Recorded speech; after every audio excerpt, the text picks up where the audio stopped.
today we are tremendously honored to meet Dale June. He served at the Secret Service under 4 presidents. He has a master's in criminal justice and is currently an educator teaching at the college and university level. I see people on Facebook criticizing and one thing and another, but unless they are actually in that situation or have experienced that situation, how can they legitimately criticize somebody?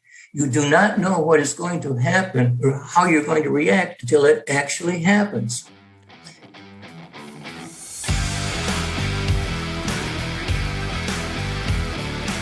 Welcome to the Circuit Magazine, the #1 source of information on protection matters, the industry-leading magazine for all security professionals who want to stay ahead of the game.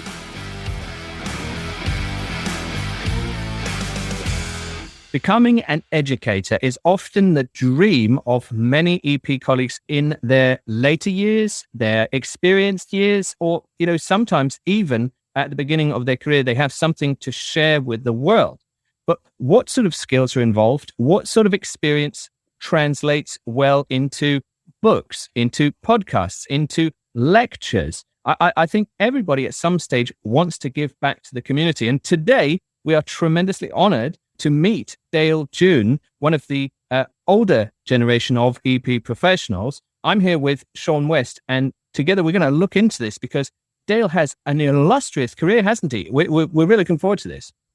Yeah, Dale, as you said, is an older guy. He absolutely oozes experience. He's formerly of the US Secret Service. He served there from 1968 to 1980, and he served on the protective detail of 4 presidents. There's not many people who could say that. As well as serving on them details, he's served with other law enforcement agencies, and he has a huge experience in the private sector, so it certainly makes him an authority on the matter. I can't wait to hear from him, the lessons he's learned from back in the day that will be passed down and that I'm sure are still relevant to the protectors of today. Really relevant, as you say, and as luck would have it, he's coming out with a 4th edition to the Introduction to Executive Protection, which our dear friend Elijah is also contributing to. 3 editions already. So why do a 4th? I think we're going to learn that 65% is new material. This is awesome. Obviously, Dale is extremely experienced, but he's an extremely experienced educator. Why is this then important? Because, if I was an EP professional, I'd say, well, this is something I'm going to do later in life. Or why should I think about it now, becoming an educator? I think when you get older in the close protection industry, not everyone can be a bodyguard when they're 50, 60-year-old, because not everyone, carries that frame, that build. You may age. People age differently. Some people can look after themselves physically or blessed with their genes. Some people not so. So I think if you have a good experience in the close protection sector and you're an older guy, why not pass on the lessons you've learned down to the up-and-coming people into the industry of today? Absolutely. And that is a legacy. And, well, we're going to be hearing from Dale June and Elijah Shaw, in fact, both, obviously contributing to this 4th edition of Executive Protection, the book. And I hope we're going to draw a lot of that out, because a lot of people think, I'm going to be fit and healthy forever. But at the end of the day, you're going to reach a stage where you want to give back, and that giving back could be in the written form, maybe audio, maybe lectures, maybe coaching. And I think it's something for everybody to aim for. Let's hear it for Dale June and the topic of becoming an educator.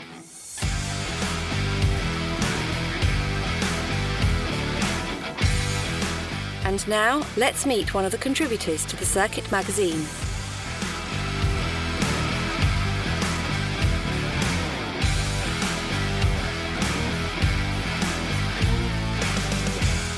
Transitioning to become an educator for executive protection. It's something that a lot of people dream of doing. You accumulate a lifetime of experience and you want to give back. You want to teach. You want to write books. So we are very, very pleased, honored to be welcoming Dale L. June.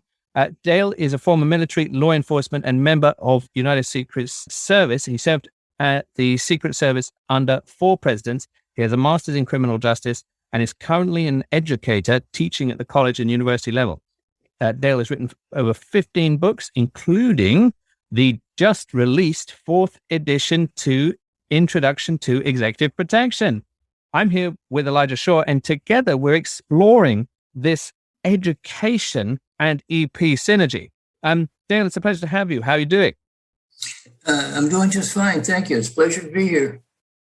Well, it's really an honor to have you. And what we like to do with the Circuit Magazine podcast, we do it thematically. And we want to explore in this podcast how someone who has been operational can become an educator, because it's all well and good us saying, well, people can go on a course, so that's being educated, but you have made that great transition to teaching, and you've written, as we said, over 15 books. So we have 3 quick fire questions, and I hope this works in this format as well. So, what do you think is wrong with the industry at the moment? Why are more people not becoming educators of what they've committed their life to learning about?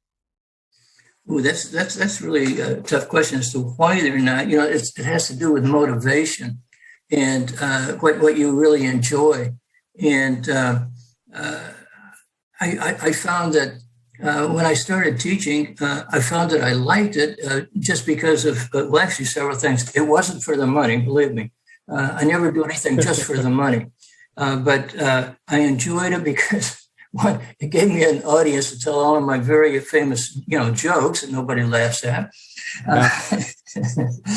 But I have a captured audience. And the biggest thing, though, is that I have an advantage.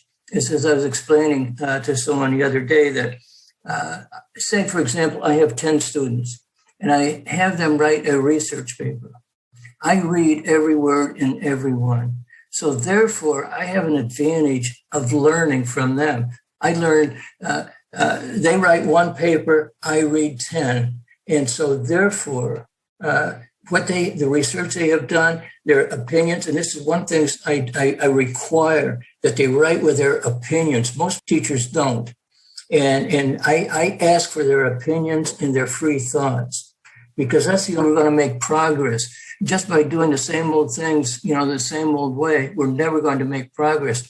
People do have new ideas, and they should be able to express them. And that's what I like. And of course, also, it gives me the advantage of paying back.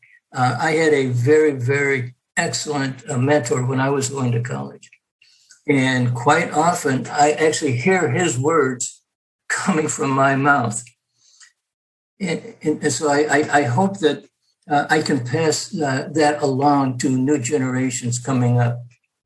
And so why do you think that you've been so successful as an educator? And where does this passion come from? Because a lot of people have a long, illustrious career and then they finish, or then they go into the private sector. Why you and why education? Well, again, it was something that, well, first off, I think, and I tell people, we are what we are. We do what we are. Okay, even when little kids ask me, say, I want to be this, I want to be this. And I say, do what you are. You are going to find out what you are. It will come naturally to you. You don't have to spend, hours or days and days and months and years becoming something.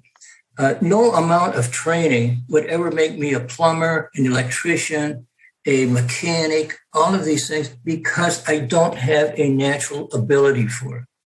You have to find what you have a natural ability for. First off, I went into police work. I knew I was going to be a police officer when I was just a little kid. I knew that.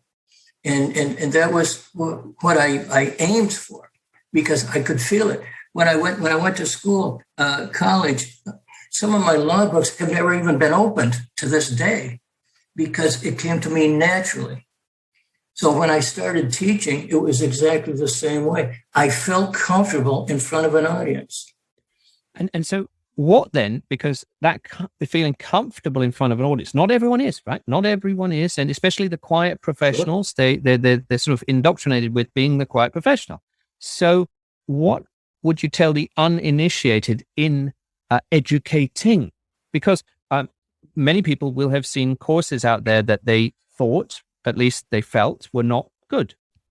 We've all seen them, and ergo, we wonder how it could be better. So how can today's EP professional move into becoming an educator effectively? Well, again, each person has to find their own style, and they have to find what they're comfortable doing. And it took me a little while because I never went to teacher's training or anything else like that. I actually learned on my own, but I had to find the right niche for it. And what I finally came up with, I actually have taught in a lot of areas I had no experience in. Okay, but what I have done in those cases is that I use the textbook, but I read it and go through it myself, and I highlight certain material. And then as I highlight when I'm teaching, especially online, when I'm teaching it, of course, the students can see my book also, and so they can see what's highlighted. I will read one or two sentences, and then I will explain it the way that I interpret it based on all of the things that I have learned and my experience and everything else. And it seems to. But and Dale, I think that's one of the keys there, which is the experience you bring to a subject. Your life experiences also tie in to whatever the subject matter is. So things are subject to interpretation. You can see a topic presented, the same topic by two different speakers, and take something different out of it. Mm-hmm. So one might be arousing success and the other might be a dud, but a lot of that comes from what they bring in terms of the presentation, in terms of their grasp of the subject matter and their passion for the subject. Exactly. Of course, I also emphasize that just because it's written in a book or just because it's said by a voice of authority, is it right? Is it true? And so I actually give the students an opportunity to not only listen to me and read what's in the book, but to think for themselves and interpret it for themselves. So even after I finish interpreting it, I ask them, what did you learn in today's class? And the emphasis. Sure. Go ahead. I was going to say, in fact, I go back to the first book of yours that I read, which was Introduction to Executive Protection, the first edition. And you had a whole chapter, I believe that was in the first edition, on critical thinking. Exactly. I know it made its way to later editions, but I remember, because you would think if someone's doing an executive protection book, then the entire book is going to be filled with all of the sizzle stuff, the motorcades and the covered evacuation drills and the nuts and bolts of that. But devoting such a big piece of real estate to critical thinking, I thought was, okay, maybe this is important to the field as well, because this will keep you in the craft. This will keep you in the industry. Exactly, and that was my thinking. It started way back. Actually, I think when I was just before I started writing the book, I actually was just sitting at the computer one day and just playing around, and the thought came to me: what is critical thinking?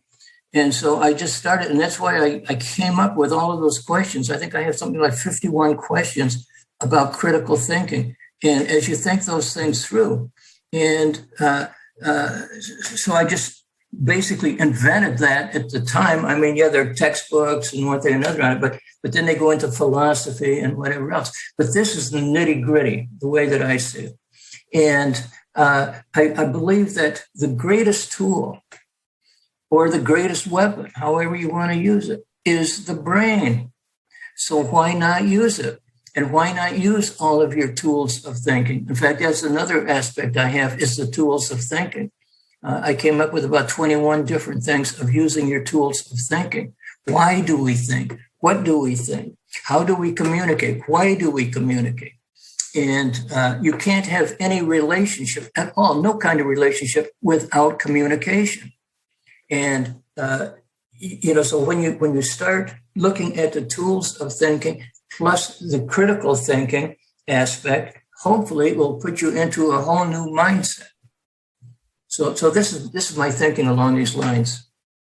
And of course, I also like to bring to executive protection the fact that it has to evolve. We can't keep doing the same things, and it has evolved over the years. But how do you get that out? And you know, as people get new ideas, you know, I see people on Facebook criticizing and one thing and another, but unless they are actually in that situation or have experienced that situation, how can they legitimately criticize somebody? You do not know what is going to happen or how you're going to react until it actually happens. And so in that scenario, basically, I play what I call a what if game. And this is really, really fun. It's usually two people, but one person can play it. In fact, when I was a police officer, this is what my partner and I used to do in the downtime. We would create a scenario. And then we would ask to start out, what if? Then we would connect or make a scenario, and the other person had 3 minutes to solve it. And then you would discuss it. And then when those events happened, which they would happen if you made a legitimate scenario, you don't have to stop and think about it. Your mind has already solved it. So you're actually solving problems in advance. This is the advantage of education. And Dale, that's very hands-on. That's very beneficial. That is exactly what belongs in an introduction to executive protection as a handbook, isn't it? Right. But given that here in the UK we have our SIA qualifications, which is sort of a baseline. Of course, people say it's absolutely not enough. Whatever. In the States, there's lots of varying and competing ideas and competing authorities and competing associations and schools. How do you cut through the noise to come out with a 4th edition? Have you made a consensus, or is one of the things you're trying to do to create a consensus on what effective EP looks like? Well, actually, one of the criteria is, as I said, and I've got a whole chapter on strength through education. And I actually came up with several subjects for learning, such as psychology, sociology, history, a second language, and you know, actually it's a whole criteria that I made. And the more that a executive protection operator learns in these areas, he can then conduct business in several areas. He can have a conversation with the highest ranking CEO, or he can also then have a discussion with the janitor if it comes to that. And we train for the eventual things that will happen. But we learn, this is part of the critical thinking, it's also part of the what if game, is that we educate for the improbable happening so that we can adjust to it right as it's happening. So it's preparing for the unprepared or something that you haven't seen before. Whoever would have imagined airplanes being used as bombs, for example? Whoever would have thought of that? But we have to think of all the possibilities. And we just can't write them off and say, well, this hasn't happened before and it's never going to happen again. But what if? And then you have the scenario for it, or you can have reference to it. You can see precedent. Then it will help you in preparing for such an incident. And Dale, I think you make a great point, because it's something I kind of go back to when I talk to people. Is too often these days, I believe some people think we have to recreate the wheel. Mm-hmm. That, you know, we're inventing close protection in 2021, when there is a long line that goes back in terms of best practices and, you know, the things that worked and the things that didn't work, case studies, all of these things. And that's why it's important to make sure that we digest and consume this information in such a way that we can then pull on those experiences. So when you say, who would have imagined this? Now that it has happened, we got to make sure, at the risk of sounding cliche, we have to make sure that we don't forget. So we have to look at the causes of this, the after action report on this, and then again, develop some processes and procedures so that a thing like that doesn't happen again. And one of my peeves is the fact that protectors, particularly those starting out in the industry, think that, hey, I watched a YouTube video, or I saw a few Facebook posts, and now I can do this without having any of the foundation, the history, and again, the education to kind of back that up. Exactly. And also going beyond that, how do you recognize a sociopath? You may have a protectee who's a sociopath. Actually, criminal social pathology is only a very small number. Most of your CEOs and celebrities or whatever, they are a psychopath. With a type A personality and believing that they are the best in the world at whatever they are. All right. So but you also have recognizing a sociopath. There is a difference in understanding those, because a sociopath is a very dangerous person. Okay, especially as a paranoid sociopath, for example, or very simple, a depressed person. Most people wouldn't think a depressed person is dangerous. I do, because the line between being depressed, wild and weepy or whatever it may be, to very aggressive, and it happens so quickly, especially if they're bipolar, going from the depressed state to the manic state, and the manic state is. They come out of that, they are anger. So they could go from that one state to another in just the words that you're saying. So you have to be very cautious when you're dealing with that. So Dale, that actually ties in nicely to the book, because in the book you talk about demons and dragons. I mean, yes. Is that connected? What are those? Well, actually, the demons are what I call anxiety dreams. Okay. And they're like, well, I say in the book, it's like standing right in the middle of a tornado, because there is everything going wrong. You end up, you're actually fighting in your bed. You're asleep, but you're fighting, you're twisting, you're turning, and all of these. And it's the things that could go wrong and the things that perhaps have gone wrong.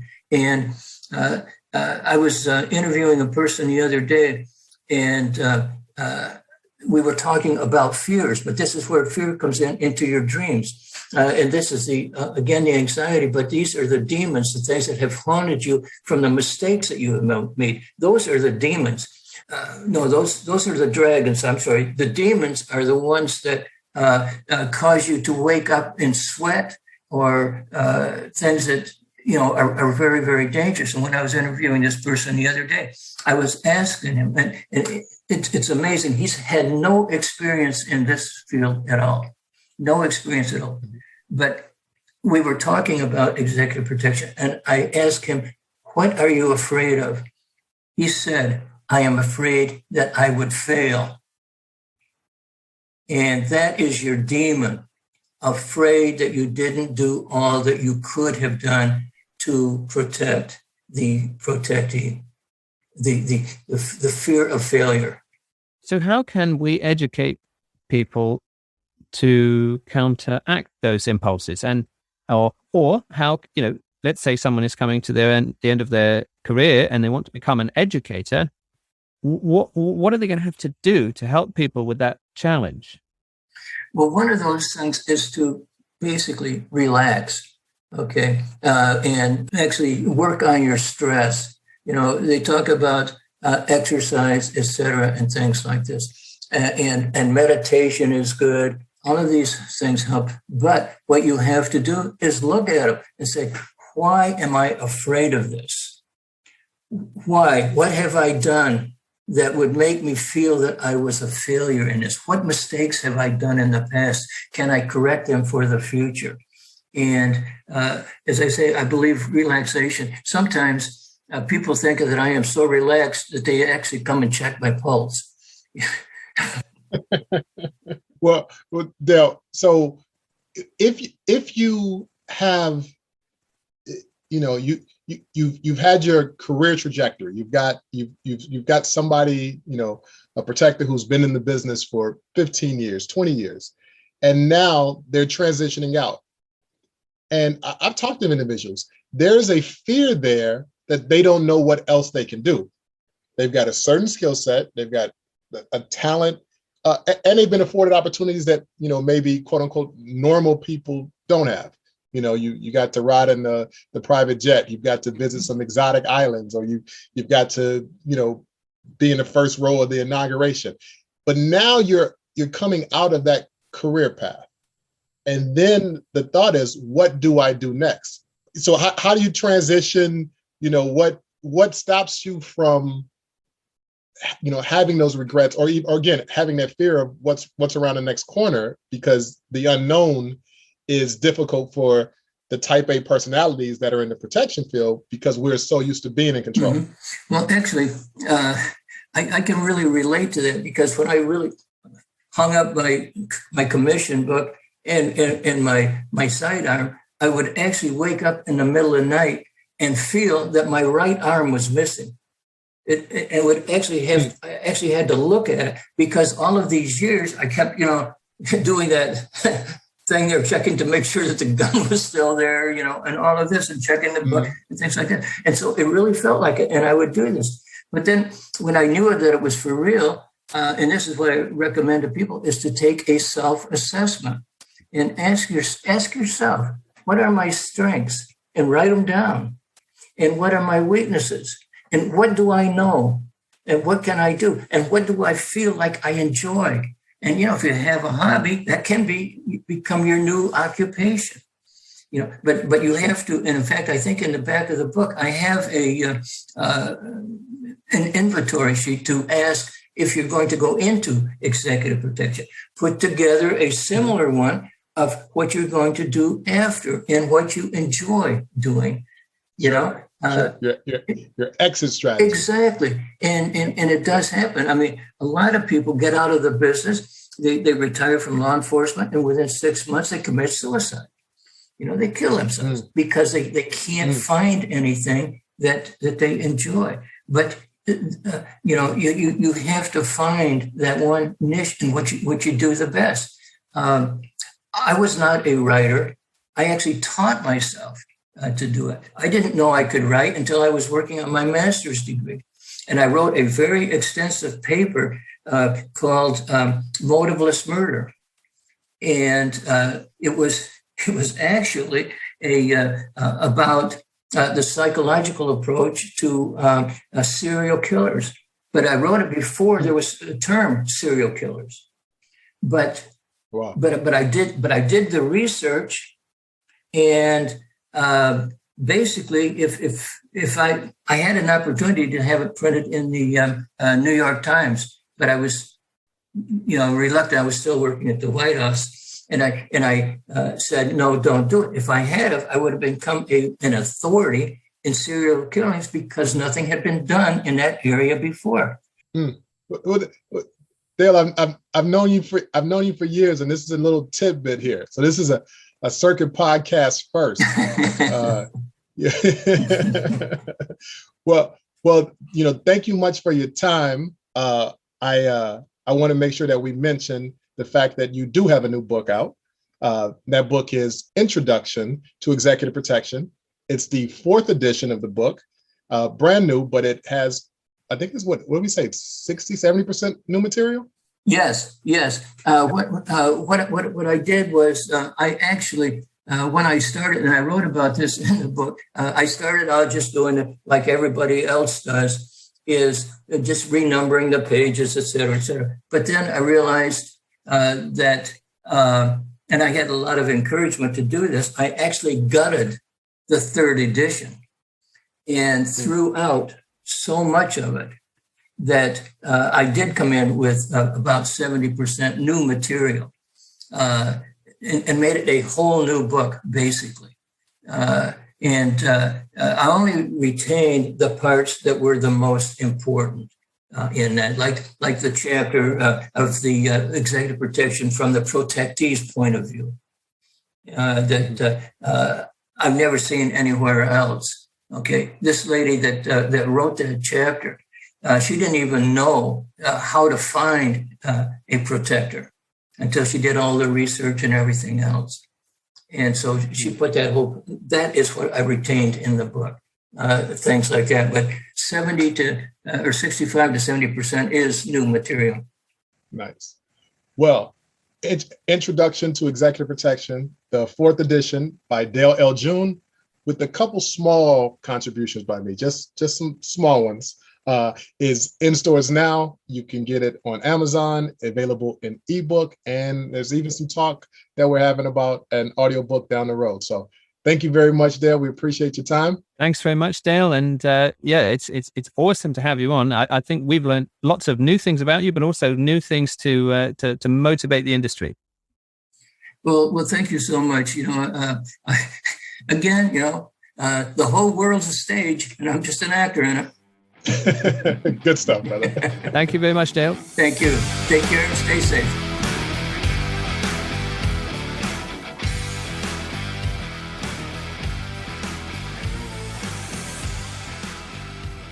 Dale June and the 4th edition of An Introduction to Executive Protection. What a combination, a real practitioner. It's been a fantastic journey to hear the emergence of this new edition, 65% new material. What have you taken away from today, Sean? I think it's fantastic hearing from Elijah and Dale, two masters of their craft. And it's interesting to hear Dale, he hasn't ventured outside for 2 years, and due to COVID and other things. But out of that, what a positive thing to come out of it, a 4th edition of his book, which is, I'm sure, is a labour of love. And he's also had Elijah on there helping bring it back up to date. So yeah, great to hear from them both. It's always good to hear from people who can talk from experience. You have a lot of people who get into educating and read a book, then go and teach, where when you're listening to these guys, they're talking from, they've been there, they've done that, and they can talk from real world experience. You're absolutely right. And, we shouldn't really say, oh, this educator is better than that educator. But I'm sure we could all agree someone that's actually got some experience is much better than someone who has synthesized someone else's books, which occasionally happens. And Dale and Elijah, they both have the experience. What do you think about the topic of becoming an educator? We've had a look recently with Samantha Newbury at going into education and doing some academia. But do you think that every EP professional has this idea in mind? At a certain stage in my career, I'm going to teach. I don't know. I mean, it's like any other career, any other profession. You have sporting professionals who may be a fantastic player. Some of them go on to coach, some of them go on to call the games, call the score. Everyone has a different idea of what they're going to do. And I think those who've got a lot of experience may want to go into teaching and passing the lessons they've learned on to others, which I think is great. Some people may go on to management level jobs, consultancy, and some people may just look for a complete break from the industry and do something new. But becoming an educator, I think, is a very interesting path, and it gives you good purpose to get up in the morning, passing on little nuggets of wisdom and stories, and it keeps you in the game with like-minded professionals. So yeah, something that's of interest to many, I'm sure. Indeed. And talking about getting in the game with like-minded professionals, again, hey, we've said it before. Thank you for being very engaged on the BBA Connect app and the Protector app. A few topics have been circulating, especially around the drawdown. That's quite fresh. And remember, as we said last time, we do have colleagues actually there or recently there. So, it's very good to share, comment, and, contribute in that way. What I think would be interesting is to, especially from a topic perspective, is how the industry will progress and find more work. And the question of whether the drawdown means more work or whether it means absolutely less work. And as we say from last week, if people will venture into academia, and then tying it to this week, whether people are going to become educators, because now is their downtime. Now is that sweet spot. So I know it's a lot of conjecture and, futurology, but I thought that's something that we might as a community focus on in the coming weeks. So I think this is a fantastic look. Obviously, Dale June is a legend, and thank you very much to Dale and Elijah for exposing this topic and bringing us bang up to date. We're very much looking forward to the 4th edition of the book. We are, as always, looking for more contributors to the Circuit magazine. Your story could be unique. It could be one of many. Don't think that you need to hide it under a rock. We want to know, we want to hear from you, and we want to bring everything to life. That said, if you think it would make an even better podcast article, then please do let us know, because as we are always saying, we're trying to bring the pages of the magazine to life. So from Sean and myself, thank you for joining another fantastic edition of the Circuit Magazine podcast.